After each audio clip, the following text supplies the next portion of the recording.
Standby. Gates open, they're up and racing. Bahala na. Lovable Princess is by the rail, then moving up party outside. Hot. Senor Bon down on the inside. In between runners comes Escapo, followed by Hot Gossip, moving up by the rail. Sharp Cookie is Speed Admiral, then followed by Matt Terraponor. Friendly Fire comes next, running third last. Magical Halo, Ice Palace, and Live in Manila second last, trailing the group. El Bimbo as they race towards the last 450. Bahala na is still out in front by about a length and a half. Lovable Princess, Hot, getting closer on the outside as they turn for home.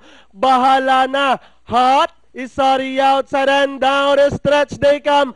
Bahala na, Hot, moving up on the outside. Hot, Bahala na by the rail with 100 pace.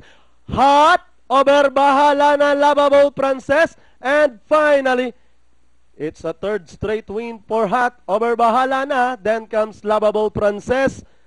Number 5, Sharp Cookie, Senor Bon, and Speed Admiral for your Super 6. Okay, 13-4, 1-5-7-9 ang ating unofficial order.